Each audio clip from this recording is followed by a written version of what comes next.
Hello everyone, my name is Kana Alexander Ingelbert. I'm a college student major in photography at the Faculty of Fine Arts and Design in Sydney, Indonesia, Bali. Many people think photography is an easy job. Just click the shutter and you'll get the picture. But photographers never agree with that statement. Why? Because photography is not always just about clicking the shutter. It is about creating art and turning moments into something beautiful.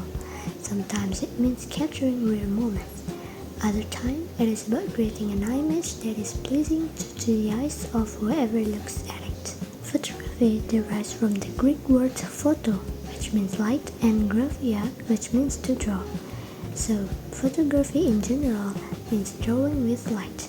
Without lights, you can't capture anything. Sometimes, many people don't pay attention to the light they capture with their camera. The result can be normal exposure, overexposure, or underexposure. What does exposure mean? Let's learn about the exposure triangle.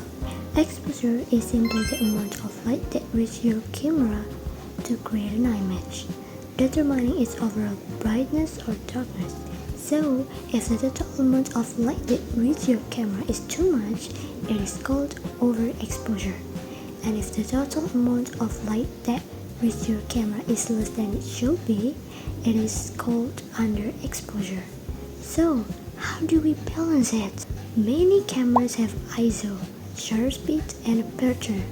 These are the main elements of the exposure triangle. Let's break them all down one by one. Aperture is the adjustable opening inside the camera lens that controls how much light reaches the sensor. It works like a window. The wider the opening inside the lens, the more light reaches the camera sensor. Shutter speed is the duration the camera shutter stays open, controlling how long light hits the sensor. It is measured in seconds or fractions of a second. Shutter speed controls both the brightness and the appearance of motion in your photo, allowing you to tell a story through a time. ISO controls the digital sensor sensitivity to light. A low ISO means less sensitivity, which means good for bright conditions with less noise, while a high ISO means more sensitivity, useful in low lights but adds digital noise or grain. Simply put, low ISO produces better image quality but needs more light, while high ISO helps capture images in dark situations but can reduce sharpness. Now that we understand the exposure triangle, we still need to know how to balance it. This is easy. Camera displays usually have an exposure meter. When it shows 0, the exposure is balanced. When it shows plus, it means overexposure, and when it shows minus, it means underexposure. This is the difference between a photo that is underexposed, normally exposed, and overexposed. After learning about lighting, we can move to composition. There are many composition techniques that can be used to create visually appealing photos. Why do we need composition? Because it guides the viewer's eyes through the image and prevents them from feeling lost. Number 1, symmetry is one of the most basic composition.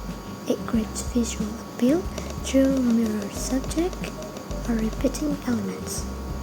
Rule of thirds divides the frame into 9 equal parts, like a tic-tac-toe grid, and place the main subject along the intersecting lines for better balance. You can find this grid in many cameras, even on your phone. Third, foreground interest adds elements in the foreground to create depth and context. Fourth, negative space. Use empty areas to isolate the subject, creating a minimalist feel and emphasizing simplicity. Fifth, frame within a frame. Use natural elements like doorways, windows, or branches to draw focus to the subject. Sixth, leading lines. Use natural or man-made lines such as roads, fence, or rivers to guide the viewer's eyes toward the main subject. We've reached the end of my lesson on photography. So now, are you interested in photography, or does my lesson make you think otherwise? These are the very basics of photography. Not having a camera shouldn't stop you. You can always practice with your phone. Gear is not the main problem. What really matters is your skill. So keep practicing to improve your abilities.